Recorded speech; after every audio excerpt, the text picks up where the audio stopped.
ও মদিনার বুলবুলি কেমনে তোমায় রই ভুলি। ও মদিনার বুলবুলি কেমনে তোমায় রই ভুলি। দিন কাটে আর রাত কাটে, দিন কাটে আর রাত কাটে, তোর বেদনার ফুল তুলি কেমনে তোমায় রই ভুলি। আল্লাহ রাব্বুল আলামিন বলছেন সেই কাজটি হলো যে কাজটি করলে পরে তোমাদের ক্রয় বিক্রয়ের চুক্তি সমূহ ঠিক থাকবে, আল্লাহর সঙ্গে আমানত রক্ষা হবে, জান্নাতে তোমরা চলে যেতে পারবে। সেই কাজটি হচ্ছে ইউকাতিলুনা ফি সাবিলিল্লাহ।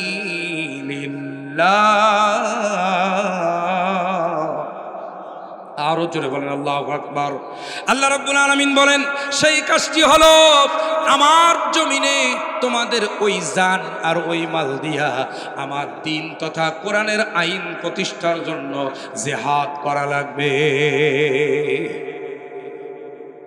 আমার জমিনে আমার দিন প্রতিষ্ঠার জন্য জিহাদ করা লাগবে। আর এই একটি আমলের মাধ্যমেই কোথায় যাবেন? আর যেরকম কোথায় যাবেন? জান্নাতে। একটি আমলের মাধ্যমেই জান্নাত। সে আমলটি হচ্ছে জিহাদ ফি সাবিলিল্লাহ। চিৎকার দিয়ে বলেন আল্লাহু আকবার। আপনার জীবনে জিহাদ নাই, জান্নাত নাই। আপনার যত আমল থাকুক, নামাজ আছে, রোজা আছে, হজ আছে, যাকাত আছে, দাড়ি আছে, টুপি আছে, জুব্বা আছে, পাগড়ি আছে, হজ আছে, উমরা আছে, কিন্তু জিহাদ নাই, আপনার জীবনে জিহাদ না থাকার কারণে জান্নাত হবে না। কথা কার? আরো জোরে বলতে হবে কথা কার? আল্লাহ রাব্বুল আলামিন সূরা আলে ইমরানের 142 নম্বর আয়াতে বলছেন আম হাসিবতুম আন তাদখুলুল জান্নাতা ওয়ালাম্মা ইয়ালামিল্লাহুল্লাযীনা জাহাদু মিনকুম ওয়া ইয়ালামাস সাবিরিন। আরো জোরে করে আল্লাহু আকবার। আল্লাহ পাক বলছেন আম হাসিবতুম আন তাদখুলুল জান্নাতা, তোমরা কি মনে করেছো এমনি এমনি তোমাদেরকে জান্নাত দিয়ে দেওয়া হবে? না। অনেকে মনে করে যে এমনি এমনি জান্নাত পেয়ে যাবে। না। আম হাসিবতুম আন তাদখুলুল জান্নাতা, তোমরা কি মনে করেছো এমনি এমনি জান্নাত দিয়ে দেওয়া হবে? না। ওয়ালাম্মা ইয়ালামিল্লাহুল্লাযীনা জাহাদু মিনকুম, আমি আল্লাহ রাব্বুল আলামিন পরীক্ষা করে অবশ্যই দেখব কারা আমার জমিনে আমার দিন কায়েমের জন্য কোরআনের আইন প্রতিষ্ঠার জন্য জিহাদ করেছিলে। ওয়া ইয়ালামাস সাবিরিন, এই জিহাদ করতে গিয়ে মার খেয়ে ধৈর্য ধারণ করে কারা আমার পথে টিকেছিলে, এটা পরীক্ষা না করা পর্যন্ত আমি আল্লাহ জান্নাত দেব না। সুতরাং এখান থেকে বোঝা গেল যার জীবনে জিহাদ নাই, মৃত্যুর পরে তার জান্নাত নাই। কথা কি বুঝতে পেরেছেন আমার দিনী ভাইয়েরা? সুতরাং জিহাদ ফি সাবিলিল্লাহর আন্দোলনের মধ্য দিয়েই আপনাকে আমাকে আল্লাহর জান্নাতে যেতে হবে। চিৎকার দেবেন আল্লাহু আকবার। এবার আসুন, এই জিহাদ ফি সাবিলিল্লাহর আন্দোলন করা হলো ফরজ। যেরকম কি শুধু ফরজ বললে ভুল হবে, ফরজে আইন, সব ফরজের বড় ফরজ। আপনি যদি আমাকে বলেন হুজুর নামাজের চাইতেও বড়, হ্যাঁ নামাজের চাইতেও বড়। রোজার চাইতে বড়, হ্যাঁ রোজার চাইতে বড়। হজের চাইতে বড়, হ্যাঁ হজের চাইতে বড়। যাকাতের চাইতে বড়, যাকাতের চাইতে বড়। এরপরে দান সদকার চাইতে বড়, হ্যাঁ দান সদকার চাইতেও বড় ফরজ হলো আল্লাহর জমিনে আল্লাহর দ্বীন প্রতিষ্ঠার জন্য আন্দোলন করা। কথা বলেন ঠিক না বেঠিক? আমার দিনী ভাইয়েরা, তার প্রমাণ দিতে গিয়ে আমি দুইটা পয়েন্ট আপনাদের মাঝে উপস্থাপন করব। একটু হাত তুলে বলেন কয়টা? সবাই সবাই হাত তোলেন, সবাই হাত তোলেন, জোরে বলেন কয়টা পয়েন্ট? আলোচনার মূল পয়েন্ট কয়টা বলেন? দুইটা পয়েন্ট।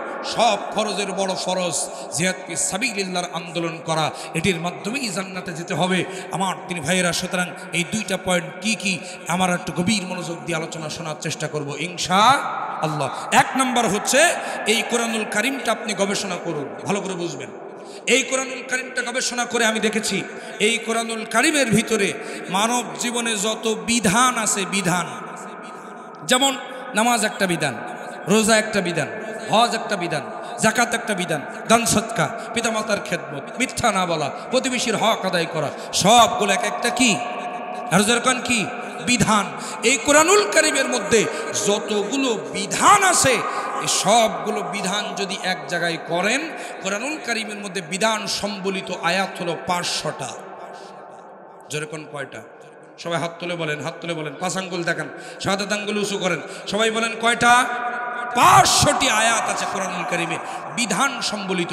সব বিধান মিলে নামাজ, রোজা, হজ, যাকাত, জিকির, আজকার, তাসবিহ, তাহলিল, দান, সদকা সব মিলে আয়াত কয়টা? 500টা।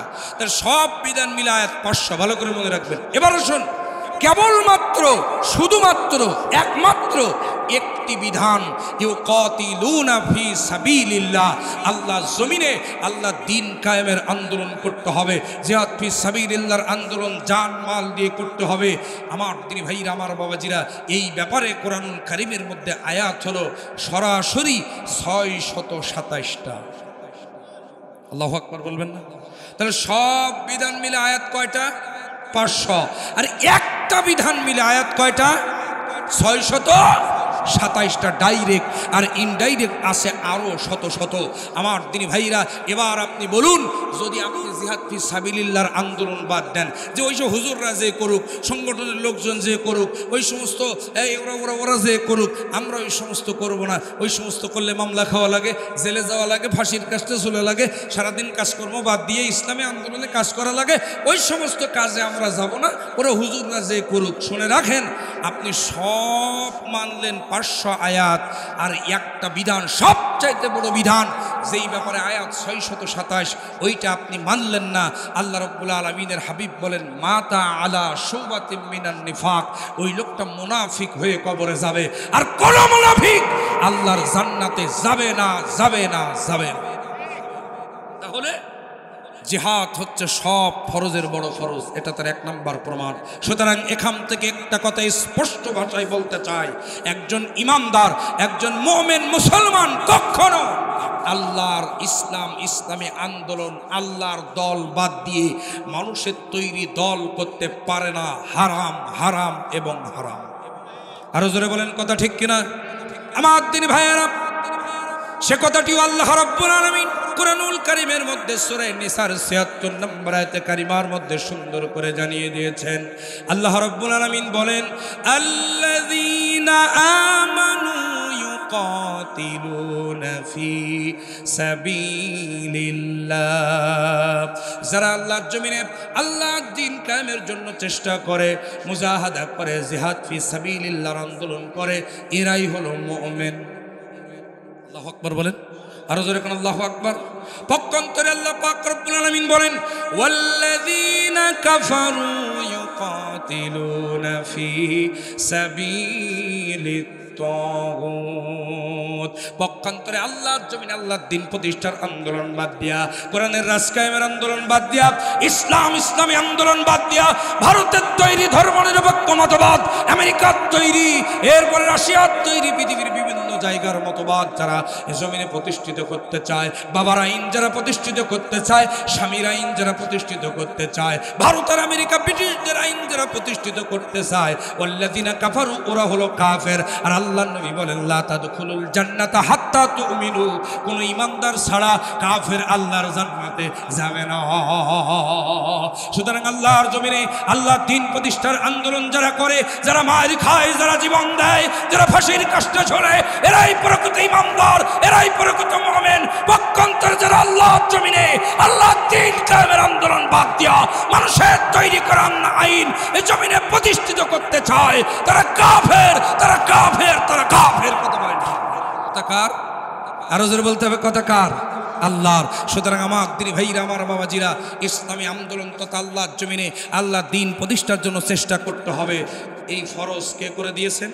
আল্লাহ রাব্বুল আলামিন করেছেন। তাহলে সব বিধানের ব্যাপারে আয়াত 500, একটা বিধানের ব্যাপারে আয়াত হলো 627টা। তাহলে এবার আপনি কোনটা মানবেন? এবার বলুন। 627টি, অর্থাৎ জিহাদ ফি সাবিলিল্লাহ। এখন যদি বলেন, হুজুর জিহাদ ফি সাবিলিল্লাহ মানলেই জান্নাতে যাওয়া যাবে, আর কোনো আমল করা লাগবে না? অবশ্যই লাগবে। এই জিহাদের ভিতরে সব আছে। আল্লাহু আকবার। আর যারা কোন আল্লাহু আকবার। আমার তিনি ভাইরা এই জিহাদ ফি সাবিলিল্লাহ করে অর্থাৎ আল্লাহর জমিনে আল্লাহর দিন প্রতিষ্ঠার আন্দোলন না করা পর্যন্ত, দিন কায়েম না হওয়া পর্যন্ত, কোরআনের আইন প্রতিষ্ঠিত না হওয়া পর্যন্ত সমাজ থেকে অন্যায় অশান্তি দূর হবে না। আমরা পরিপূর্ণ ইসলাম মানতে পারবো না। কথা মনে হয় বোঝেন নাই? আচ্ছা, এবার বলুন, ইসলামী সুন্নাহ রাস্তার কোন সাইড দিয়ে চলে? একটু কথা বলেন আপনারা, নাকি দোয়া করে দেব? ডান সাইড দিয়ে চলা। আপনি আমি চলি কোন পাশ দিয়ে? যেরকম কোন পাশ দিয়ে? বাম পাশ দিয়ে। কেন চলি? রাষ্ট্রীয় আইন, রাষ্ট্রীয় আইন। আমি যদি ডান পাশ দিয়ে চলতে যাই, সুন্নাত আদায় করতে যাই, তাহলে আমি অ্যাক্সিডেন্ট করে মারা যাব। আমার পেছন দিক থেকে এসে মেরে দেবে, কোনো রকম কোনো সমস্যা নাই, যেহেতু আমি রং সাইডে ছিলাম। কথা কি বুঝতে পেরেছেন আমার দিনী ভাইরা, আমার বাবাজিরা? সুতরাং আমরা সবাই চাই ডাইন সাইড দিয়ে চলতে। চাই কি চাই না? আরো যেরকম চাই কি না? আমার দিনী ভাইরা, ডাইন সাইড দিয়ে যদি আমরা চলতে চাই, তাহলে আমরা সবাই মিলে যদি ডাইন সাইড দিয়ে চলি, আইন পাশ হবে না। ওই যে জায়গা থেকে ডাইন পাশ দিয়ে চলা আইন তৈরি হয়েছে, ওই জায়গায় আল্লাহর কোরআনকে বসাতে হবে, রাসূলের সুন্নাহকে বসাতে হবে, তাহলে ওই জায়গা থেকে পাশ হয়ে যাবে। আজকের থেকে আর কেউ বাম পাশ দিয়ে চলতে পারবে না। ডান পাশ দিয়ে চলা রাষ্ট্রীয় আইন, অটোমেটিক বাম পাশ দিয়ে মানুষ ডান পাশে চলে আসবে। কথা বলেন ঠিক কিনা আমার দিনী ভাইরা? শুধু তাই নয়, এই দেবহাটা উপজেলায় এখানে এটা 3 আসন, তাই না? 3 নম্বর আসন। মুহাদ্দিস রবিউল বাশার সাহেব, আমার শ্রদ্ধাভাজন উস্তাদ। আমার দিনী ভাইরা, এই 3 আসনে ভোটার কতগুলো? 1.5 লক্ষের উপরে। আলহামদুলিল্লাহ, 1.5 লাখই ধরেন। 1.5 লক্ষ মানুষ কি ভোটার? জোরে কোন 1.5 লক্ষ মানুষ ভোটার। এবার আপনি বলুন, 1.5 লক্ষ মানুষের কমপক্ষে 1.5 লক্ষ বাড়ি আছে, সাপোজ ধরেন। আচ্ছা, 1.5 লক্ষ মানুষই ধরেন, তো 1.5 লক্ষ মানুষের বাড়ি ধরেন, এক এক বাড়িতে 5 জন করেও ভোটার থাকতে পারে। তো আপনি যদি সেখানে 20,000 বাড়ি ধরেন, তো এই 1.5 লক্ষ মানুষের বাড়ি, 20,000 বাড়ি আপনি ধরেন, বোঝানোর জন্য বলছি, কম বেশি হতে পারে। তো এই 20,000 বাড়ি চকি দেওয়ার জন্য, 20,000 বাড়ি পাহারা দেওয়ার জন্য কমপক্ষে এক একটা বাড়ি 3টা করে তালা লাগে। আমার দিনী ভাইরা, তাহলে 20,000 বাড়িতে 60,000 তালা লাগে কিনা? কথা ভালো করে বুঝবেন, 60,000 তালা লাগে। এবার আপনাকে আমি বলতে চাই, এভাবে বাংলাদেশ স্বাধীন হয়েছে 54 বছর। কত বছর? আরো জোরে বলেন, কত বছর? 54 বছর বাংলাদেশ স্বাধীন হয়েছে। এই 54 বছরের ভিতরে এই 20,000 বাড়ি থেকে 60,000 তালা আমরা দূর করতে পারলাম না। কথা মনে হয় বুঝতে পারেননি আমার দিনী ভাইয়েরা। তালা কেন লাগবে? কারণ আজকে যারা মাহফিল শুনতে এসেছেন, গোয়াল ঘরে একটা তালা মারা লাগবে, নিজে যে ঘরে আমরা থাকি সেখানে একটা তালা মারা লাগবে, এরপরে গেটে একটা তালা মারা লাগবে। না হলে আমার দেশে চোরের অভাব নাই, জনগণের চেয়ে চোর বেশি। তথাকথিত জাতির বাবা, বিগত 17 বছর বাংলাদেশের মানুষকে বলা হয়েছে উমুক জাতির পিতা।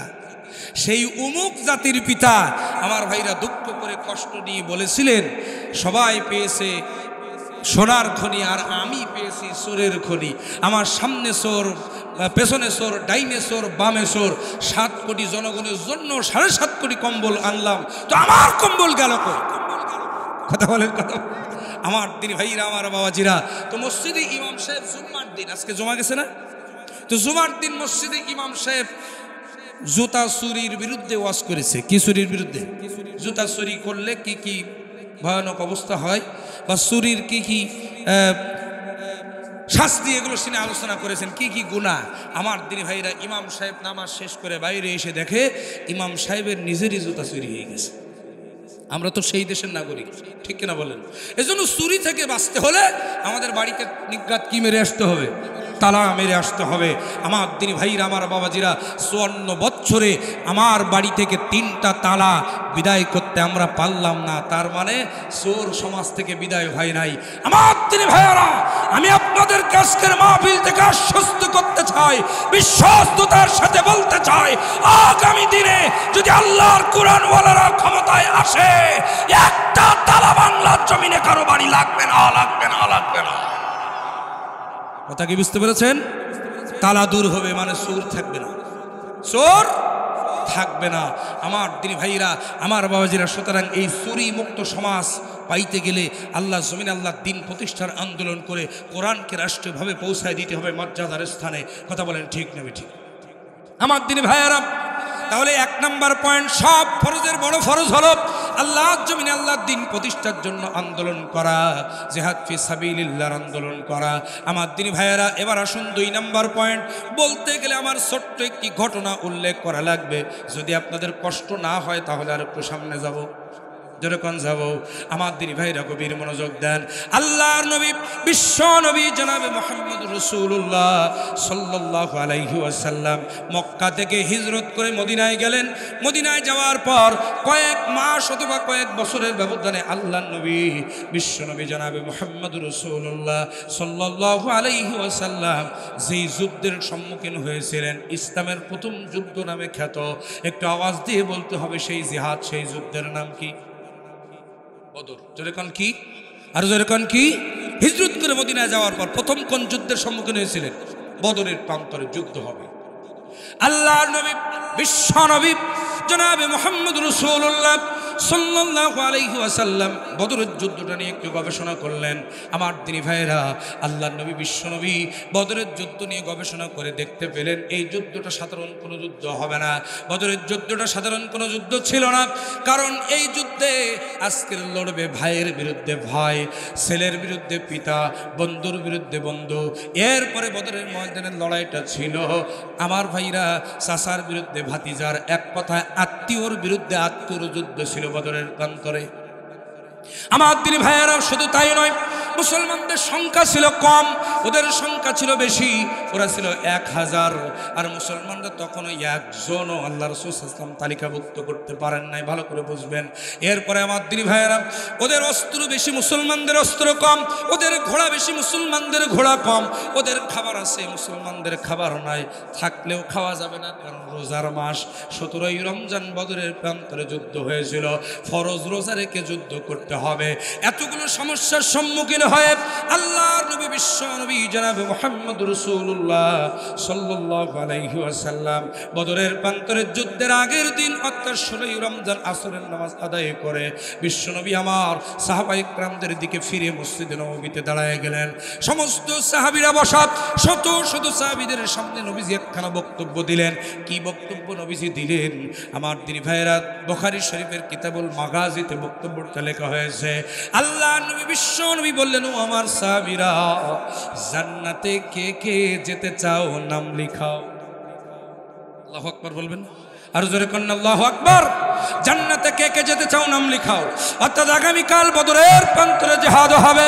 এই জিহাদের ময়দানে আমি বিশ্ব নবী আমার সঙ্গে যারা জিহাদ করার জন্য বদরের প্রান্তরে যাবে, ওরা গাজী হোক অথবা শহীদ হোক, কিয়ামতের ময়দানে আমি রাসূল যেই জান্নাতের মধ্যে থাকব, আমার ওই সাহাবীরা আমার সঙ্গে একই জান্নাতে থাকবে।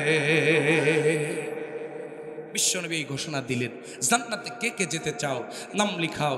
কালকে বদরের প্রান্তরে জিহাদে আমার সঙ্গে যারা জিহাদে যাবে, ওরা গাজী হোক অথবা শহীদ হোক, ওরা আল্লাহর জান্নাতে যাবে। চিৎকার দিয়ে বলেন আল্লাহু আকবার। আমার দিনী ভাইয়েরা, নবীজির এই ঘোষণার পর প্রথম কাতার থেকে কাউকে পাওয়া গেল না।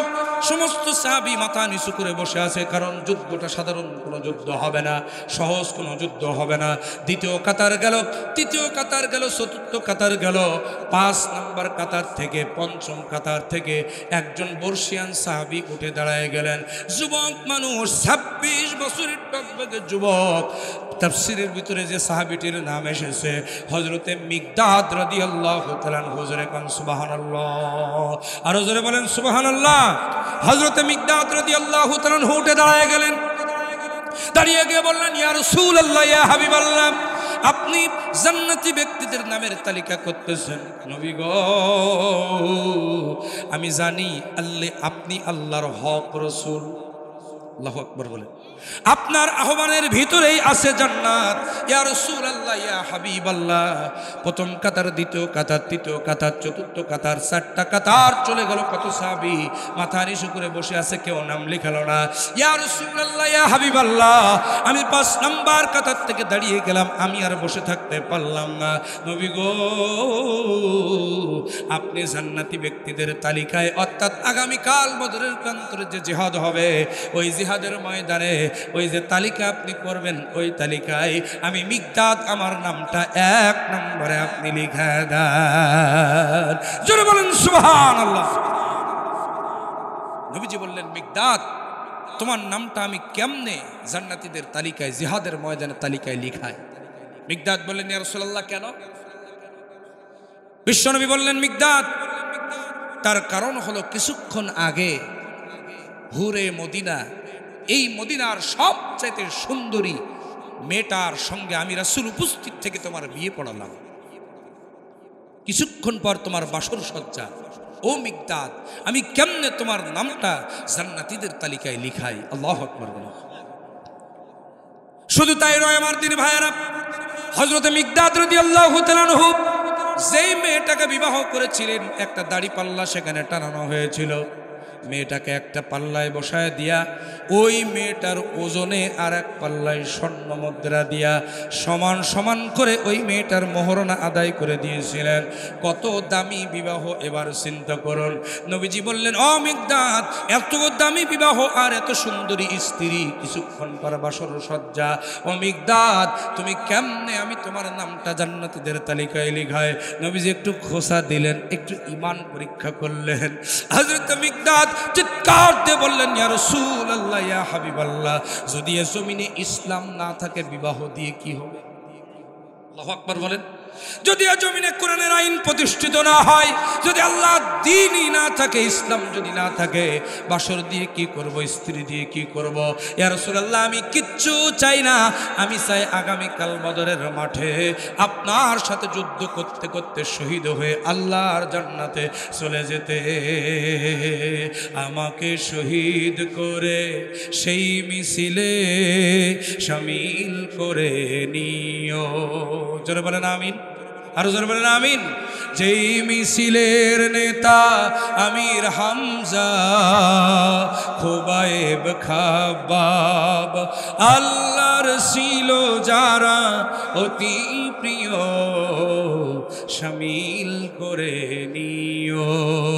আমাকে শহীদ করে সেই মিছিলে শামিল করে নিও। জোরে কোন আমিন। হযরত মিকদাদ বললেন, ইয়া রাসূলুল্লাহ, ইয়া হাবিবাল্লাহ, বাসর রাতে সুন্দর স্ত্রীর কথা মনে করায় দিয়া আপনি মিকদাদের জান্নাতের রাস্তায় ব্যারিকেড দিবেন না, আপনি আমার নামটা 1 নম্বরে লিখায় দেন। নবীজি খুশি হয়ে গেলেন, যেহেতু যুবকেরা নাম লিখাচ্ছে। আল্লাহু আকবার বলেন, আরো জোরে কোন আল্লাহু আকবার। আজকের এই মাহফিলটা দিয়েছেন যুব সমাজ। আমি আপনাদের কাছে অনুরোধ করব, যুবকেরা, যদি আল্লাহ জমিনে আল্লাহ দিন প্রতিষ্ঠিত না হয়, তোমার এই যৌবনের 4 পয়সা মূল্য আল্লাহর কাছে নাই। তোমার মতো যুবক শহীদ আসিফ বুক পেতে দাঁড়িয়েছিল জালিম শাহিরকে বিদায় করার জন্য। শহীদ মুগ্ধ, শহীদ আবু সাইদ রংপুরের কৃতি সন্তান। আমি যখন বেগম রোকেয়া বিশ্ববিদ্যালয়ের সামনে দিয়ে গাড়ি চালিয়ে যাই, তখন কলিজাটা আমার থরথর করে কাঁপতে থাকে। আহা, এই তো সেই জায়গা যেখানে শহীদ আবু সাইদ বুক পেতে দিয়ে বলেছিলেন, বুকের মধ্যে অনেক ঝড়, বুক পেতেছি গুলি কর। জালেমেরা গুলি করেছে বুলেটের আঘাতে।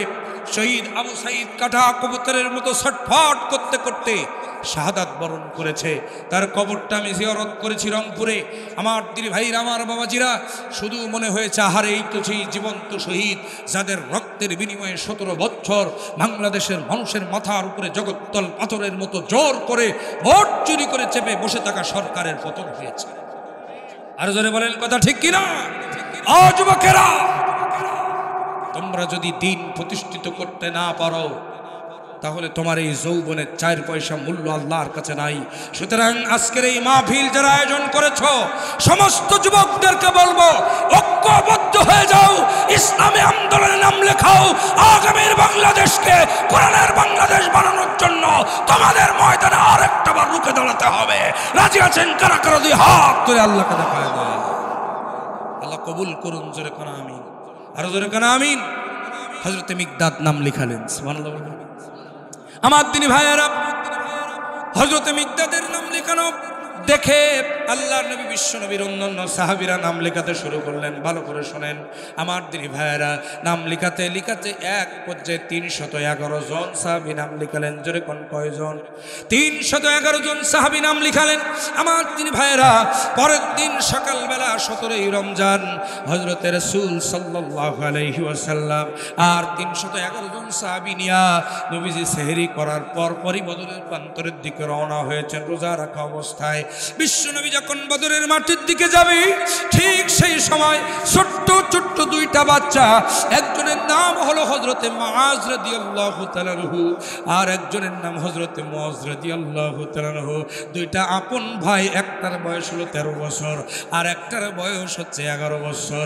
2টা ছোট্ট ছোট্ট বাচ্চা, ছোট্ট ছোট্ট 2টা ভাই, তারা এসে বিশ্বনবীর কাছে বলছে, ইয়া রাসূলুল্লাহ, ইয়া হাবিবাল্লাহ, 311 জন সাহাবী নিয়ে আপনি জিহাদের ময়দানে যেতেছেন, আমরা কি অপরাধ করলাম নবী গো?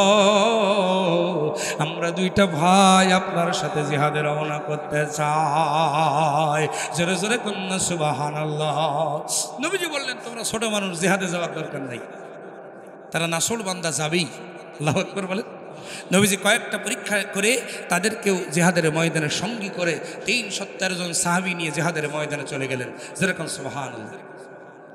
আমার দিনী ভাইয়েরা, যতক্ষণে বিশ্বনবী জিহাদের ময়দানে চলে গেছেন, ততক্ষণে ওদিকে আবু জেহেল তার নেতৃত্বে 1000 কাফের বদরের মাঠে এসে আগে ভাগে শক্ত মাটিটা দখল করে নিয়েছে। আবু জেহেল চিন্তা করলো, আমরা নেব শক্ত মাটি, আর আব্দুল্লাহর পুত্র মুহাম্মদ সাল্লাল্লাহু আলাইহি ওয়াসাল্লাম এবং সাহাবায়ে কেরামদেরকে থাকতে দেব বালু মাটিতে। কোথায়? বালু মাটিতে। ভালো করে শোনেন কেন? কারণ হলো আমরা শক্ত মাটি নেব, ওদের দেব বালু মাটি। কারণ ওই বালু মাটিতে তারা তাদের পাগুলো স্লিপ করবে, তাদের ঘোড়ার পাগুলো স্লিপ করবে, ময়দানে তারা নিয়ন্ত্রণ হারাবে। এই সুযোগে আমরা ময়দান আমাদের দখলে নিয়ে আসবো। জোরেকান নাউজুবিল্লাহ, আরো জোরেকান নাউজুবিল্লাহ। তাহলে কয়েকটা বড় বড় সমস্যার সম্মুখীন হয়ে বদরের মাঠে ওই বালুময় মাটিতে রাসূল করিম সাল্লাল্লাহু আলাইহি ওয়াসাল্লাম চিন্তা করলেন, সরাসরি শক্তি প্রয়োগ করে যুদ্ধ করে এদের সাথে জিতে যাওয়া সম্ভব নয়, অসম্ভব। যুদ্ধ করে ওদের সাথে জেতা কি অসম্ভব। সুতরাং আল্লাহ রাসূল সাল্লাল্লাহু আলাইহি ওয়াসাল্লাম আল্লাহ সাহায্য কামনায় বদরের বালুময় মাটির মধ্যে সিজদায় পড়ে গেলেন। আল্লাহু আকবার বলেন। আমার দিনী ভাইয়েরা, আল্লাহ নবী সিজদায় পড়ে একখানা দোয়া আল্লাহর কাছে করলেন। আল্লাহ রাব্বুল আলামিনের কাছে কি দোয়া তিনি করলেন? তাফসিরে তাফহিমুল কোরআন আল্লামা সৈয়দ আবুল আলা মওদুদী রহমাতুল্লাহ আলাইহি সূরা আনফালের তাফসির লিখতে গিয়ে তিনি দোয়াখানা উল্লেখ করেছেন। আল্লাহ নবী, বিশ্ব নবী দোয়া করলেন, রব্বুল আলামিন, আজকের এই বদরের মাঠে যদি মুসলমানরা হেরে যায়, তোমার বন্ধু যদি পরাজয় বরণ করে, তাহলে ইসলামের বিদায় হয়ে যাবে। আজকের বদরের মাঠেই ইসলামের কবর রচনা হয়ে যাবে, ইসলামকে আর সামনে নিয়ে যাওয়া যাবে না। আল্লাহু আকবার বলে।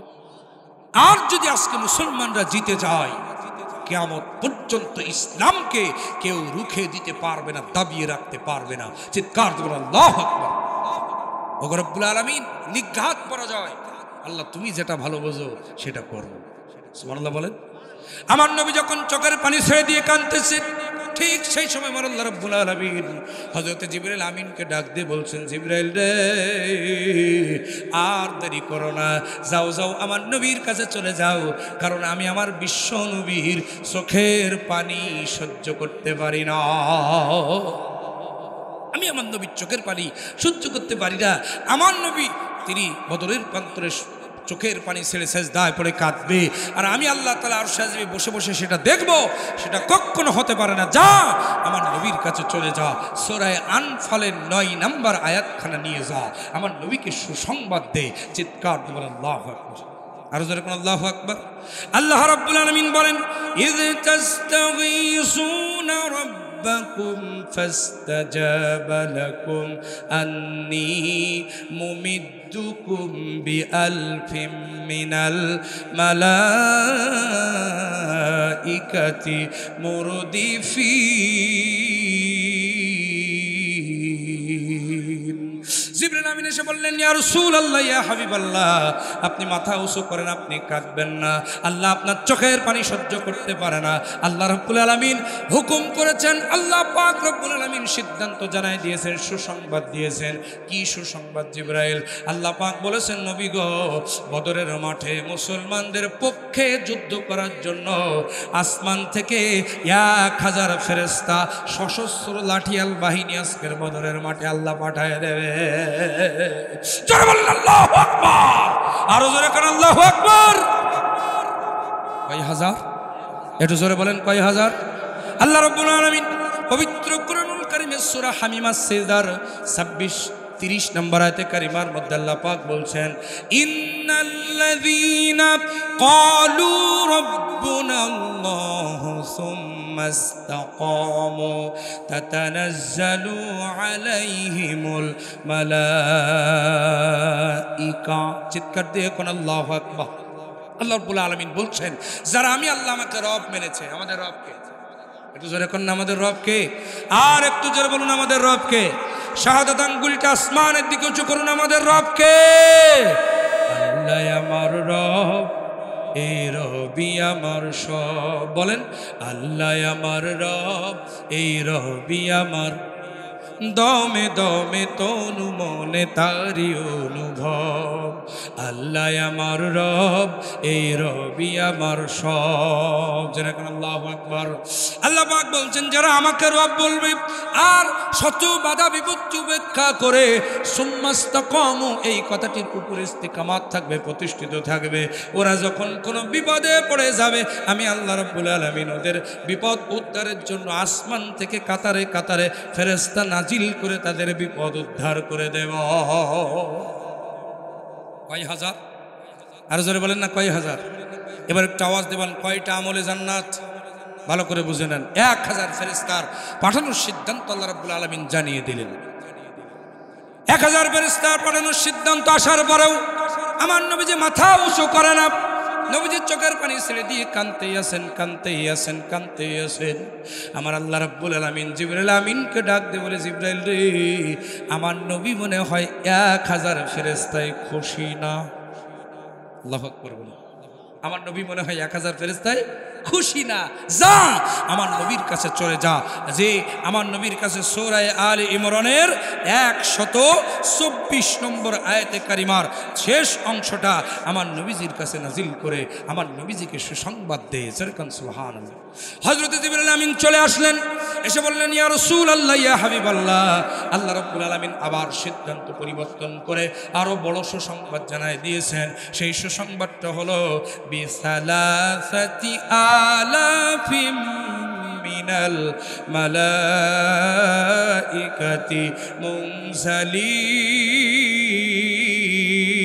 মুনসালিন। ইয়া রাসূলুল্লাহ ইয়া হাবিবাল্লাহ, আপনি মাথা উঁচু করুন। আজকের বদরের মাঠে যে যুদ্ধ হতে চলেছে, এই যুদ্ধে মুসলমানদের পক্ষে যুদ্ধ করার জন্য 1000 না 3000 ফেরেশতা আমার আল্লাহ পাঠায় দেবে। লিল্লাহি তাকবীর। কয় হাজার? আরো জোরে কোন না কয় হাজার? আমার নবীজি মাথা উঁচু করে না। নবীজি চোখের পানি ছেড়ে দিয়ে কাঁদতেই আছে। চোখের পানি পড়ে, দাড়ি মোবারক ভিজে ভিজে, এরপরে চোখের পানি ওই সেজদার মধ্যে বালুর মধ্যে পড়ে, বালুময় মাটিগুলো ভিজে কাদা হয়ে যাচ্ছে। তবু আমার নবীজি মাথা উঁচু করে না, আমার নবীজি কাঁদতেই আছে। আমার আল্লাহ জিবরাইল আমিনকে ডাক দিয়ে বলে জিবরাইল রে, আমার নবী মনে হয় 3000-এও খুশি না, সংখ্যা মনে হয় আর একটু বাড়ানো লাগবে। যা রে জিবরাইল যা, আমার নবীর কাছে সূরা আলে ইমরানের 125 নম্বর আয়াতে কারিমার শেষ অংশ নাজিল করে দে। হযরত জিবরাইল আমিন এসে বললেন ইয়া রাসূলুল্লাহ ইয়া হাবিবাল্লাহ, আল্লাহ রাব্বুল আলামিন জানাছেন বিখামসাতি আলাফিম মিনাল মালাইকাতি মুসাউবিবিন। আল্লাহ রাব্বুল আলামিন বলেন, ও আমার হাবিব, আমি জিবরাইল আমিনের মাধ্যমে ঘোষণা দিলাম। জিবরাইল বলেন, ইয়া রাসূলুল্লাহ, ইয়া হাবিবাল্লাহ, আল্লাহ রাব্বুল আলামিন জানায় দিয়েছেন 5000 সশস্ত্র ফেরেশতা বদরের মাঠে পাঠিয়ে দেবে। কয় হাজার? আর জোরে কোন কয় হাজার? তবুও আমার নবীজি মাথা উঁচু করে না। আল্লাহু আকবার বলেন। আমার দিনী ভাইয়েরা, নবীজি কাঁদতেই আছে। সাহাবীরা বলে, ইয়া রাসূলুল্লাহ, ইয়া হাবিবাল্লাহ, 1-3-5,000 ফেরেশতার ঘোষণা, আপনি কেন মাথা উঁচু করেন না? আপনি মাথা তুলুন, না হলে আল্লাহ রাব্বুল আলামিন বেখুশি হয়ে যেতে পারেন, বেরাজ হয়ে যেতে পারেন, নারাজ হয়ে যেতে পারেন। আপনি মাথা উঁচু করুন, না আল্লাহ রাব্বুল আলামিন কষ্ট পাবে। আল্লাহ পাকের হাবিব কারো কোনো কথা শোনে না, মাথা উঁচু করে না। আমার তিনি ভাইরা এমত অবস্থায় আমার আল্লাহ রাব্বুল আলামিন হযরতে জিবরাইল আমিনকে বলছে, জিবরাইল রে, মাঝখান থেকে সরে যা, আমি আমার বন্ধুর সঙ্গে সরাসরি কথা বলতে চাই। আল্লাহু আকবার। মাঝখান থেকে সরে যাও, আমি আমার বন্ধুর সঙ্গে সরাসরি কথা বলতে চাই। আপনি ইতিহাস দেখুন, তাফসীর গবেষণা করুন, যত জায়গায় আল্লাহ রাব্বুল আলামিন তার হাবিবের সাথে সরাসরি কথা বলেছেন, বদরের মাঠ একটি অন্যতম। যেরকম সুবহানাল্লাহ। আমার নবীজি সেজদার মধ্যে পড়ে আছে, জিবরাইল মাঝখান থেকে সরে গেলেন। আল্লাহ পাক রব্বুল আলামিন আমার রাসূলকে ডাক দিয়ে বলেন, হুজুর, ও নবীজি, আপনি কি হলে মাথা উঁচু করবেন ওটা আমি আল্লাহ ভালো করে জানি। সুবহানাল্লাহ বলবেন না? আর যারা কান সুবহানাল্লাহ। ও নবীজি, আপনি কি হলে মাথা তুলবেন, কি হলে মাথা উঁচু করবেন ওটা আমি আল্লাহ রাব্বুল আলামিন ভালো জানি। নবী গো, সেই ঘোষণাটা এবার আমি আপনার কাছে দিতে চাই। 5000 ফেরেশতা পাঠানোর সিদ্ধান্ত যখন আমি আল্লাহ নিয়েছি, ওটা তো পাঠাবো এক্সট্রা। আজকের এই বদরের মাঠে হক আর বাতিলের যে চূড়ান্ত লড়াই হতে যাচ্ছে, এই চূড়ান্ত লড়াই হকের পক্ষে, মুসলমানদের পক্ষে, অর্থাৎ মুসলমানদের 313 জন সাহাবীদের এই কাফেলার সেনাপতির দায়িত্ব পৃথিবীর কারোর হাতে না, আমি আরশের মালিক আল্লাহ আমার নিজ হাতে উঠায় নিলাম। জোরে কোন আল্লাহু আকবার, আরো জোরে কোন আল্লাহু আকবার। এবার আমার নবীজি মাথা উঁচু করেছেন। সুবহানাল্লাহ বলবেন না? নবীজি কি করেছেন? মাথা উঁচু করেছেন। সাহাবা ইকরাম তাকায় দেখে, মধ্যে পানি, মুখের মধ্যে হাসি। সুবহানাল্লাহ বলবেন না? চোখের মধ্যে কতক্ষণ? চোখের মধ্যে পানি, মুখের মধ্যে হাসি। এবার আপনারা বলুন, চোখে পানি থাকতে থাকতে মুখে হাসি দিতে পারেন যিনি, তিনি কে? আর একটু জোরে বলতে হবে, তিনি কে? 7 তারিখ রাতের বেলা আমরা কেঁদেছি। কথা বলেন। 4 তারিখ, 4 আগস্ট রাতের বেলা কোটি কোটি মানুষ তাহাজ্জুদের সেজদায় পড়ে চোখের পানি ছেড়ে দিয়ে কেঁদেছে। আমার দিনী ভাইরা, কেন জানেন? কারণ হলো, আল্লাহ না করুন, আল্লাহ না করুন, আল্লাহ না করুন, যদি 5 আগস্টের এই বিপ্লবকে, এই গণ অভ্যুত্থানকে ওভারটেক করে যদি খনি হাসিনার মতো জালিম ফ্যাসিস্ট স্বৈরাচার সরকার বাংলার জমিনে যদি আর টিকে যেত, আন্দোলন ওভারটেক করে ক্ষমতার মসনদে যদি সে বসে যেত, আমাদের মতো হুজুরদের ওপেন ক্রস ফায়ার দিত রাস্তায়। শুধু তাই নয়, ইসলামী আন্দোলন বলে কিছু রাখতো না। তাহজিব তামাদ্দুন, মুসলমানদের দাড়ি টুপি মসজিদ নিয়ে প্রশ্ন উঠত। আমার দিনী ভাইরা, আমার বাবাজিরা, এজন্য সবাই কেঁদেছে 4 তারিখ রাতের বেলা। আল্লাহ, তুমি এই জালেম থেকে আমাদেরকে রক্ষা করো। 5 তারিখ সকাল বেলা, কেউ জানে না, যখন আন্দোলনের ডাক এসেছে, আপনারা তো সাক্ষী আছেন। আমি আমার জায়গা থেকে বলছি, আমার ভাইয়েরা, সাতক্ষীরার খুলনা রোড চত্বর, যেটা পরবর্তীতে শহীদ আসিফ চত্বর নামে নামকরণ করা হয়েছে, খুলনা রোড চত্বরে আন্দোলনের ডাক আসলো। সর্বস্তরের তৌহিদি জনতা আন্দোলনে নেমে গেলেন। সে আন্দোলনে আল্লাহ পাক তার এই ছোট্ট গোলামকেও কবুল করেছিলেন। আমরা দেখেছিলাম। আমার দিনী ভাইয়েরা, দুপুরে যখন জোহরের নামাজ রাজপথে আদায় হলো, বাংলাদেশ ইসলামী ছাত্র শিবিরের একজন দায়িত্বশীল জেনারেল শিক্ষিত একজন ভাই জোহরের নামাজের মোনাজাত করলেন। এত সুন্দর মোনাজাত করতে পারে একজন জেনারেল শিক্ষিত ছেলে, আমি সেদিন না দেখলে বুঝতাম না। মোনাজাত করতে গিয়ে তিনি কাঁদতে শুরু করলেন আর বললেন, রব্বানা আখরিজনা মিন হাযিহিল ক্বরিয়াতিজ যালিমি আহলুহা, হে আল্লাহ তুমি আমাদেরকে এই জালেমের হাত থেকে রক্ষা করো। ওয়াজআল লানা মিন লাদুনকা ওয়ালিয়া ওয়াজআল লানা মিন লাদুনকা নাসীরা, তোমার পক্ষ থেকে আমাদের জন্য একজন অভিভাবক পাঠাও, তোমার পক্ষ থেকে আমাদের জন্য একজন সাহায্যকারী পাঠাও। এই দোয়া করছে। গগন বিদারী চিৎকারে মানুষের আত্মনাদে গোটা আকাশ বাতাস মুখরিত হয়ে গেল। আমার দিনী ভাইয়েরা, চোখে পানি, মোনাজাত শেষ করতে করতে সংবাদ শুনলাম 2 দিন আগেও যিনি বলেছেন আমরা পালাই না, তিনি হেলিকপ্টারে উঠে পালাইছেন। আল্লাহু আকবার বলেন। তখনও সবার চোখে পানি ছিল কি ছিল না? যেরকম ছিল কি না? আমার দিন কেউ বুঝতে পেরেছিল? কেউ কল্পনাও করতে পারে নাই। আল্লাহ পাক রব্বুল আলামিন এত সুন্দর একটি সিদ্ধান্ত বাংলাদেশের মানুষের জন্য নিয়ে রেখেছেন। এবার বলুন, চোখে পানি থাকতে থাকতে মুখে হাসি দিতে পারেন যিনি, তিনি কে? আরো জোরে বলেন না, তিনি কে? আমার দিনী ভাইয়েরা, নবীজি মাথা উঁচু করলেন, সাহাবায়ে কেরাম যুদ্ধের জন্য প্রস্তুতি গ্রহণ করল। এবার ফেরেশতারা ঠিক ইন দ্য মিন টাইম আল্লাহর ওই 5000 ফেরেশতা আল্লাহর কাছে বলল, রব্বুল আলামিন আমাদের একটা আরজি আছে, ভালো করে শুনে নেন। আরজিটা কি?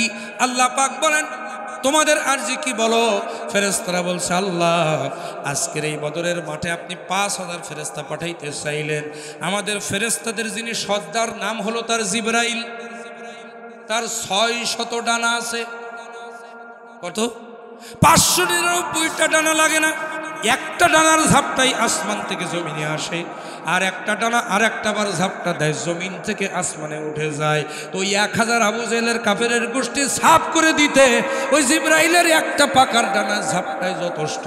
আবার আপনি 5000 ফেরেশতা পাঠাতে চাইলেন, ভালো কথা, তাহলে আবার আপনি সেনাপতির দায়িত্ব নিলেন, তাহলে আমরা করব কি? আল্লাহু আকবার বলেন। আর যেখানে আল্লাহু আকবার, যেখানে জিবরাইল আমিনের একটা ডানার ঝাপটা সব শেষ হয়ে যাওয়ার কথা, সেখানে আপনি 5000 ফেরেশতা পাঠাচ্ছেন, ঠিক আছে। আবার আপনি সেনাপতির দায়িত্ব নিন, আপনি তো কোন ভাইয়া, আপনি বললে হও বললে কি হয়ে যায়, তাহলে আপনি যদি হও বলেন কাফেরটা ধ্বংস হয়ে যাবে, তাহলে আপনি আমাদের 5000 আবার পাঠানোর জন্য কি কাজে আমরা, আমাদের কাজ কি? আল্লাহ রাব্বুল আলামিন বলেন, ও ফেরেশতারা আমি আল্লাহ আমারও কিছু কাজ আছে, তোমাদেরও কিছু কাজ আছে। আল্লাহ রাব্বুল আলামিনের ফেরেশতারা বলে, আল্লাহ আপনি আমাদেরকে একটু কাজ দেন। কি কাজ? আল্লাহ রাব্বুল আলামিন বলেন, একটা কাজ করে। মিকাইল আলাইহিস সালাম কই? আল্লাহর ফেরেশতা মিকাইল আলাইহিস সালাম সামনে চলে আসলেন। ও মিকাইল, তোমার কাজ কি? বলে, আমার কাজ হলো বৃষ্টি বর্ষণ করা। আমি একটা নির্দিষ্ট পয়েন্টে যাচ্ছি, একটু গভীর মনোযোগ দিয়ে শুনবেন আমার দিনী ভাইয়েরা। ও মিকাইল, তোমার কাজ যদি বৃষ্টি বর্ষণ করা হয়, আর দেরি করো না, যাও যাও যাও বদরের মাঠে, যেখানে কাফেররা আছে ওখানে এক খণ্ড মেঘ নিয়ে যা, আর যেখানে মুসলমানরা আছে ওখানেও এক খণ্ড মেঘ নিয়ে যা। 2 জায়গায় 2 খণ্ড মেঘ নিয়া 2 ঝলক ঘন্টা খানেক বৃষ্টি নাজিল কর।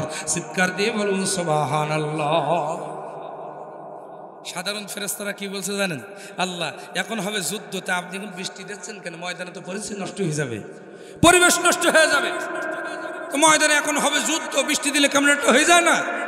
আল্লাহ রাব্বুল আলামিন বলেন, ফেরেশতারা ইন্নী আ'লামু মা লা তা'লামুন, আমি আল্লাহ যা জানি তোমরা তা জানো না, শুধু দেখতে থাকো।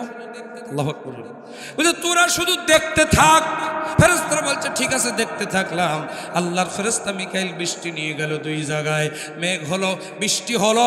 এবার আমি আপনাদের কাছে একটা প্রশ্ন করতে চাই, বালু মাটিতে যদি বৃষ্টির পানি পড়ে, বালু মাটি শক্ত হয় নাকি আরো নরম হয়?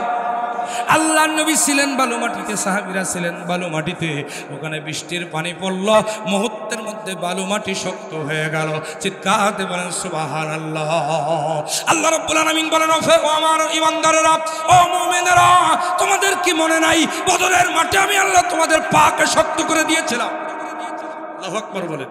ও আমার উম্মতেরা, আমার বান্দারা, আমার মুমিন বান্দারা, শুনে রেখে দাও, তোমরা যদি আজকেও ১৫০০ বছর পরে আল্লাহ যেন কোরআনে ডেকে ডেকে বলতেছেন, তোমরাও যদি ওই বদরি সাহাবীদের মতো ইমানের বলে বলিয়ান হয়ে আর একটা বার যদি কোরআনের রাস্তার জন্য ময়দানে নেমে যেতে পারো, আমি আল্লাহ আমার উপরে ভরসা করে আমি আল্লাহ তাআলা এভাবেই তোমাদের পাকে শক্ত করে দেব। আমার দিন ভাইয়েরা, এবার আর একটা প্রশ্নের জবাব আপনারা আমাকে দেন। যদি শক্ত মাটিতে বৃষ্টির পানি পড়ে, শক্ত মাটি আরো শক্ত হয় নাকি স্যাঁতসেঁতে হয়? আরো জোরে কোন কি হয়? স্যাঁতসেঁতে হয়। আবু জেহেল আর তার দল ছিল শক্ত মাটিতে, ওখানে পড়লো বৃষ্টির পানি, জায়গা গেল স্যাঁতসেঁতে হয়ে, ওদের পা গুলো স্লিপ করতে লাগলো। আমার দিন ভাইরা, আমার বাবাজিরা, এখান থেকে প্রমাণ পাওয়া যায় পরের জন্য গর্ত খনন করলে ওই গর্তে নিজেকে পড়ে মরা লাগে। কথা বলেন ঠিক কিনা? আবু জেহেল চেয়েছিল বিশ্ব নবী আর তার সাহাবীদের পা গুলোকে নড়বড়ে করে দেবে। আমার ভাইরা, কৌশল করে আল্লাহ আবু জেহেলের পাকে বদরের মাঠে নড়বড়ে করে দিলেন। কথা বলেন ঠিক কিনা? আমার দিন ভাইরা, ঠিক তেমনি করে বিগত ১৭ বছর খুনি হাসিনা এবং তার দোসরেরা চেয়েছিল ইসলামী আন্দোলন আল্লাহর জমিনে আল্লাহর কোরআনের রাজ কায়েমের জন্য যারা চেষ্টা করে, ওই কোরআনওয়ালা ইসলামওয়ালা ইসলামী আন্দোলনের কর্মীদের পা গুলো স্লিপ করাই দেবে। আমার আল্লাহ রাব্বুল আলামিন এমন ভাবে কৌশল করে ওদের পাকে স্লিপ করাই দিয়েছে, মামুবাড়ি দিল্লি যাওয়া ছাড়া আর কোনো পথ খোলা ছিল না। কথা বলেন ঠিক কিনা? আমাদের পাকে স্লিপ করাতে চেয়েছিলে, 10 মিনিটের মধ্যে বাংলাদেশ আল্লাহ আওয়ামী লীগ মুক্ত করে দিয়েছে। সুবহানাল্লাহ বলবেন না? আর যেরকম সুবহানাল্লাহ। আমার দিনী ভাইয়েরা, সুতরাং পরের জন্য গর্ত খনন করলে সেই গর্তে নিজেকে পড়িয়ে মরা, যেরকম নিজেকে পড়ে মরা। তার কারণ আল্লাহ রাব্বুল আলামিন বলেন, ওয়ায়ামকুরুনা ওয়ায়ামকুরুল্লাহ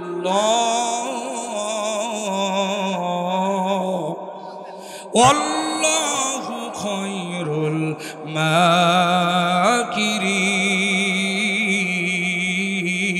মাকিরিন। ওরা করে কৌশল আর আল্লাহ তাদের বিরুদ্ধে কৌশল করে, ওরা ষড়যন্ত্র করে। আমার তিন ভাইরা, এক পর্যায়ে আল্লাহর কৌশলী বিজয়ী হয়। যেরকম সুবহানাল্লাহ। আমার তিন ভাইরা, বদরের মাঠে যুদ্ধ শুরু হয়ে গেল। এবার ফেরেশতারা বলে, আল্লাহ আমরা আবার কি করব? আল্লাহ রাব্বুল আলামিন বলেন, ফেরেশতারা এবার তোরা দেখতে পাচ্ছিস কিনা? ওই দেখ ৩১৩ জন। জোরে কোন কতজন? গভীর মনোযোগ দেন। ৩১৩ জন, যারা তাদের কাছে কোনো অস্ত্র নাই, খাবার নাই, সবাই রোজা। এরপরে আবার বিশাল বাহিনীর সাথে যুদ্ধ, অস্ত্রধারী বাহিনীর সাথে যুদ্ধ। সুতরাং যে কোনো সময় সাহাবীরা মনোবল হারিয়ে ফেলতে পারে, কারণ সামনে যদি পিতা পড়ে যায়, সামনে যদি সন্তান পড়ে যায়, মনটা ভেঙে যেতে পারে, দুর্বল হয়ে যেতে পারে, যুদ্ধে বড় ধরনের বিপর্যস্ত হতে পারে। সুতরাং তোরা একটা কাজ কর, তোরা প্রত্যেক সাহাবী এক ডান কানের কাছে চলে যাবি একজন, বাম কানের কাছে চলে যাবি একজন, আর সামনে যাবি একজন। জোরে কান আল্লাহু আকবার। ডান কানের কাছে ফেরেশতা যে বলবি, কি বলবি সে কথা আল্লাহ কোরআনে জানিয়ে দিয়েছেন। সূরা হামিম মাসজিদের 30 নম্বর আয়াতের শেষ অংশে আল্লাহ পাক রব্বুল আলামিন বলেন, শোনো, ডান কানের কাছে ফেরেশতা যে বলবি।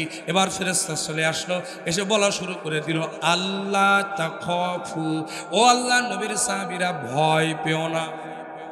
সুবহানাল্লাহ বলেন, ভয় পেও না। সাহাবীরা যদি বলে, ফেরেশতারা যদি বলে ভয় পেও না, ভয় আছে আর? যেরকম ভয় আছে আর? ভয় পেও না। বাম পাশের ফেরেশতা বলে, ওয়ালা তাহজানু, চিন্তা করো না। সামনের ফেরেশতা জান্নাতের ছবিটা এভাবে সামনে তুলে ধরেছে। আল্লাহু আকবার বলেন। জান্নাতের ফেরেশতা, সামনের ফেরেশতা জান্নাতের ছবিটা এইভাবে সামনে তুলে ধরে বলছে, ওয়া আবশিরু বিল জান্নাহ, এই দেখো তোমার জান্নাত। আর জোরে কোন সুবহানাল্লাহ।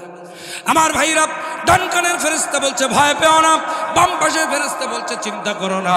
সামনের ফেরেশতা জান্নাত দেখিয়ে বলছে, ওয়া আবশিরু বিল জান্নাহ, এই দেখো তোমার জান্নাত, মারো কোপ। আল্লাহু আকবার, আল্লাহু আকবার। জোরে আরো জোরে বলেন, আল্লাহু আকবার। মারো কোপ। সাহাবীরা বলছে, আল্লাহ কি দিয়ে কোপ দেব? ও ও নবীজি কি দিয়ে কোপ দেব, তরবারি তো নাই। আল্লাহ রাব্বুল আলামিনের হাবিব বলছেন ওই দেখ পাশে খেজুরের ডাল দেখা যায়, খেজুর গাছ দেখা যায়, ওই খেজুরের ডাল ভাঙ, পাতাগুলো ছিটা, ওই খেজুরের ডাল দিয়ে বাড়ি মার, আমার আল্লাহ রাব্বুল আলামিন ফেরেশতাদের মাধ্যমে সেটা তরবারির আঘাত বানায় দেবে।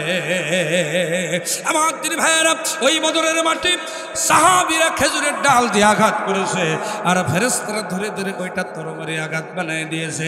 কাফেরদের যেখানে লেগেছে এফড় অপড় হয়ে গেছে। যারা কান সুবহানাল্লাহ। এখান থেকে প্রমাণ পাওয়া যায়, বলুন তো ওই বদরের মাঠে বিজয় মুসলমানদের হয়েছিল না কাফেরদের?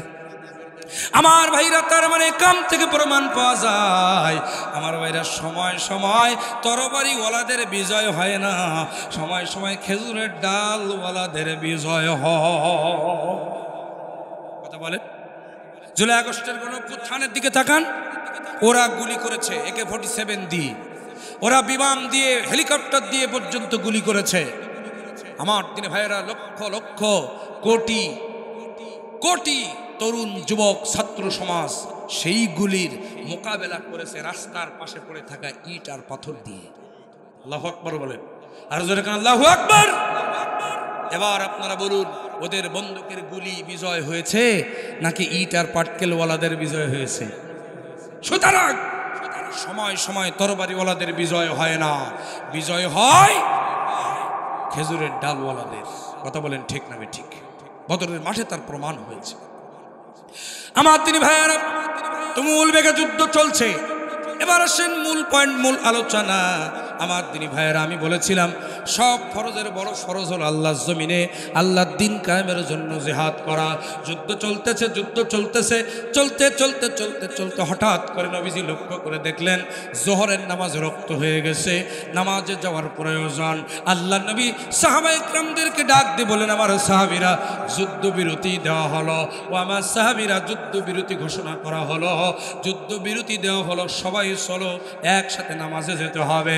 আল্লাহ নবী যুদ্ধবিরতি দিয়া সাহাবায়ে কেরামদেরকে নিয়ে যখন নামাজে যাচ্ছিলেন, সাহাবীরা নবীজির পাশ যখন নামাজ পড়তে যাচ্ছিলেন, আমার দিনী ভাইরা, আমার বাবাজিরা, এমত অবস্থায় আমার আরশের মালিক আল্লাহ বদরের মাঠের প্রধান সেনাপতি ডাক দিয়ে বলছেন, নবীজি দাঁড়ান। সুবহানাল্লাহ বলবেন, নবীজি দাঁড়ান। আপনি কই যান? আল্লাহু আকবার বলেন।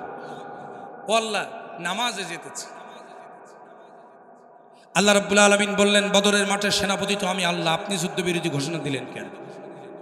আল্লাহু আকবার বলেন। সেনাপতি আমি আল্লাহ, আপনি যুদ্ধবিরতি ঘোষণা দিলেন কেন?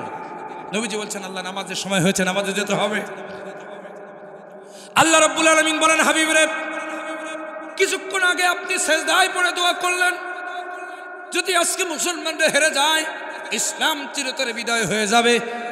ও নবীজি, আপনি যখন সাহাবীদেরকে নিয়ে নামাজ পড়ার জন্য যাবেন, ভালো করে শুনে নেন, নামাজ পড়ার জন্য যখন যাবেন, নামাজে যখন দাঁড়াবেন, আপনার পেছনে সাহাবীরা যখন নামাজে দাঁড়িয়ে যাবে, ঠিক তখন কাফের বেঈমানরা চতুর্দিক থেকে আপনাদেরকে ঘেরাও করে ফেলবে। আপনি সহ আপনার সাহাবীদেরকে কেটে কেটে টুকরা টুকরা করে পৃথিবীর জমিন থেকে বিদায় করে দিয়ে ময়দান তাদের দখলে নিয়ে নেবে, ইসলামের কবর রচনা হয়ে যাবে। ওগো নবীজি, আমি আল্লাহ রাব্বুল আলামিন বদরের মাঠের প্রধান সেনাপতি আপনাকে হুকুম করছি, কত ওয়াক্ত নামাজ কাজা জায়েজা, এই নামাজের হিসাব আল্লাহর কাছে কিয়ামতের দিন দেওয়া লাগবে না। আগে ময়দান দখলে রাখেন, তারপরে নামাজ। জোরে বলেন আল্লাহু আকবার, আরো জোরে বলেন আল্লাহু আকবার। ও নামাজি, ও নামাজি, তুমি মনে করে বসে আছো নামাজটাই ইসলাম, নামাজ পড়বো আসসালাতু মিফতাহুল জান্নাহ, জান্নাতে চলে যাব। অতগুলো গুড় হাফ কেজি না, জান্নাত অত সোজা নয়।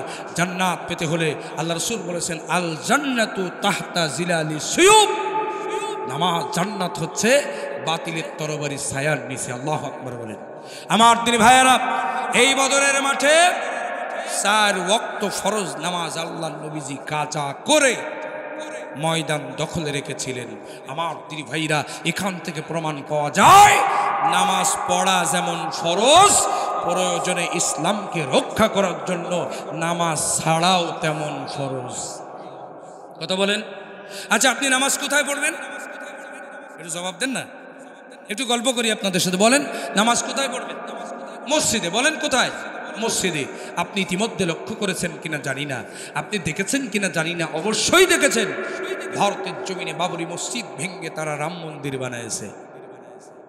কথা বলেন, কথা বলেন আমার দিন বাইরে। হ্যাঁ, এখনো পর্যন্ত আমি গতকালকেও রাতের বেলা, গতকালকে আপনাদের এই প্রোগ্রামটা ছিল, আমি রাতের বেলা বের হয়ে চলে আসছিলাম আলিপুর চেকপোস্ট। সেখানে প্রায় 2 থেকে 2.5 ঘন্টার মতো বৃষ্টিতে আটকে সেখানে বসেছিলাম। আমার দিন ভাইয়ের এমন অবস্থায় আমি ইন্ডিয়াতে কল দিলাম, আমার আত্মীয় আছে ইন্ডিয়ায়, তো তিনি খুব আফসোস করছেন, কানবো কানবো ভাব হয়ে তিনি আমাকে বলছেন, কান্নার স্বরে বলছেন যে ভাই আমাদের জন্য দোয়া করুন, আমরা খুব কঠিন পরিস্থিতির ভিতর দিয়ে যাচ্ছি। অক্ষকৃত যত সম্পদ আছে ইন্ডিয়ায়, সমস্ত সম্পদগুলো ভারত সরকার নিয়ে নিচ্ছে এবং ওরা নতুন করে একটা কথা প্রচার করছে যে মসজিদের নিচে ওদের মন্দির পাওয়া গেছে। বাবরি মসজিদের নিচে ওদের রাম মন্দির ছিল, এজন্য বাবরি মসজিদ ভেঙে তারা রাম মন্দির বেড়েছে। খাজা মঈনুদ্দিন চিশতি রহমাতুল্লাহ আলাইহের যেখানে ঘুমিয়ে আছেন আজমির শরীফে, এই খাজা আজমিরি রহমাতুল্লাহ আলাইহের এই যে মাজার রওজা, এই যে আপনার কবর, এরা এখন বলছে যে এটার নিচে নাকি ওদের মন্দির ছিল। তার মানে এটাও ভেঙে ওরা এখন মন্দির বানানোর চিন্তা ভাবনা করছে। সমস্ত মন্দির ওরা খুঁজে পায় সব মসজিদের নিচে আমার দিনী ভাইরা।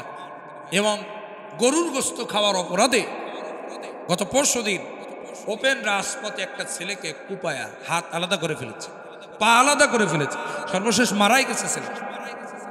আপনারা নিশ্চয়ই এটা ইন্টারনেটের মাধ্যমে দেখেছেন। আমার দিনী ভাইরা, এভাবে চলছে গোটা পৃথিবীব্যাপী মুসলিম নিধন কর্মসূচি। আমার ভাইরা, বাংলাদেশে তার ব্যতিক্রম হয় নাই। আপনারা নিশ্চয়ই দেখেছেন তথাকথিত ইসকনের সন্ত্রাসী সদস্যরা চট্টগ্রামে আমার মসজিদে আগুন জ্বালিয়েছে। সাইফুল ইসলাম আলিফ নামে একজন আইনজীবীকে ওপেন জবাই করেছে, যার নেতৃত্বে এটা হলো।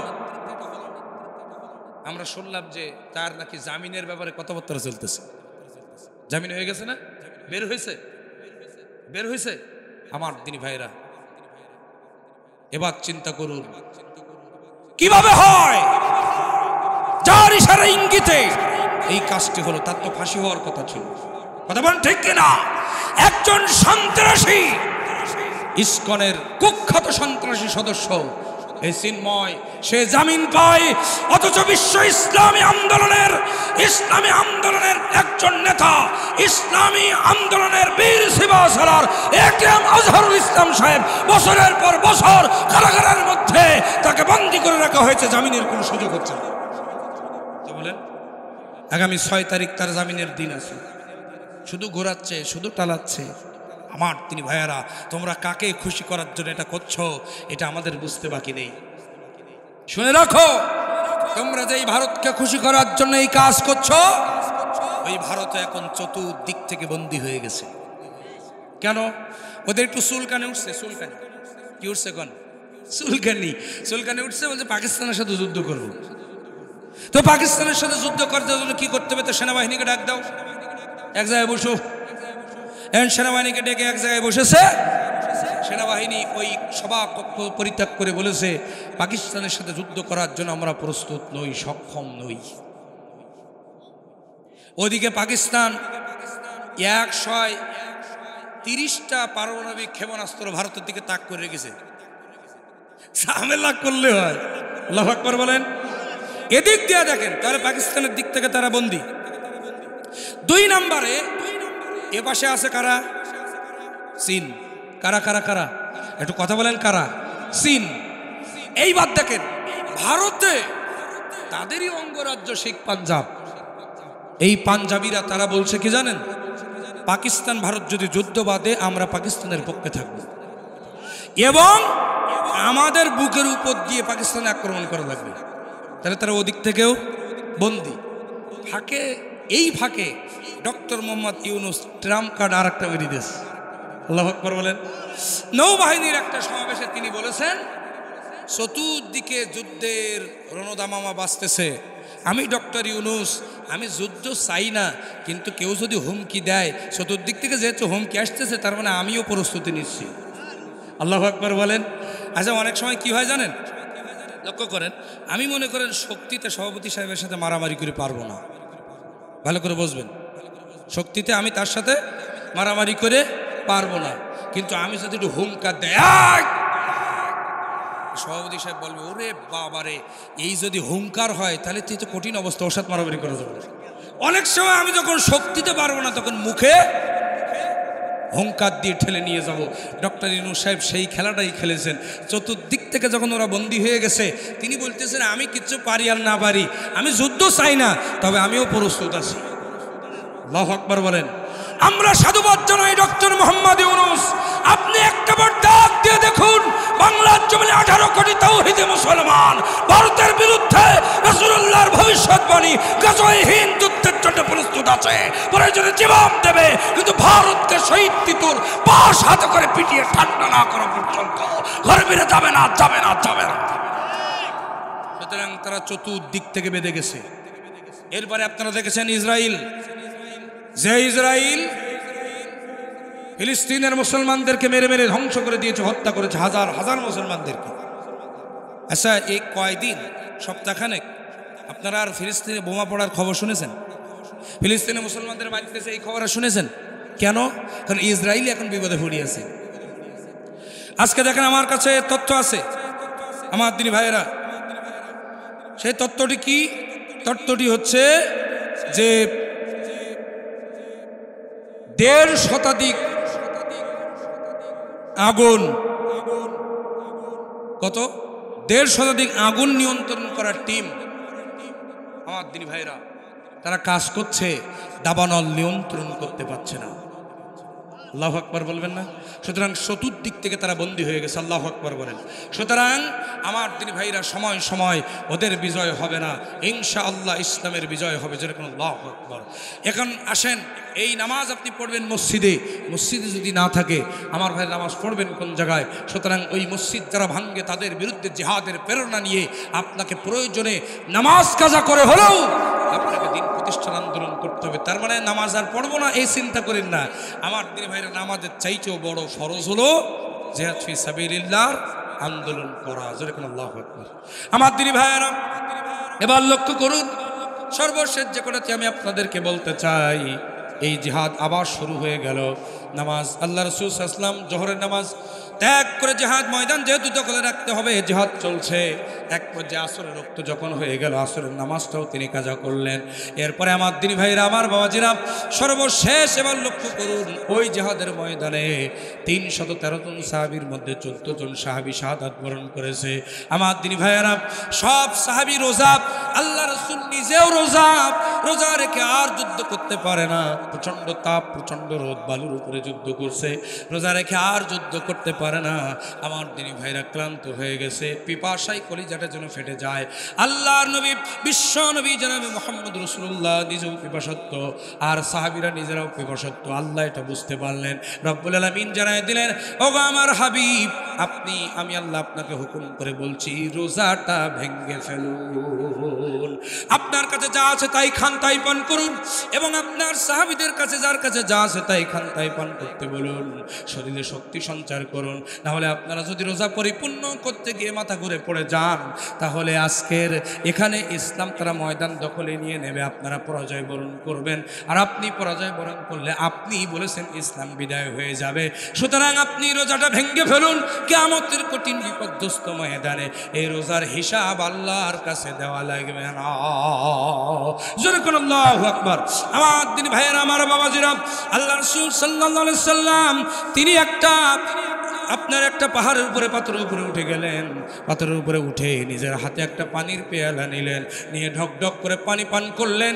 আমার ভাইরা, সাহাবায়ে কেরাম এটা দেখে নবীজির সঙ্গে তারাও রোজাটা ছেড়লেন, রোজাটা ভেঙে ফেললেন, শরীরে শক্তি সঞ্চার করে যুদ্ধ করলেন।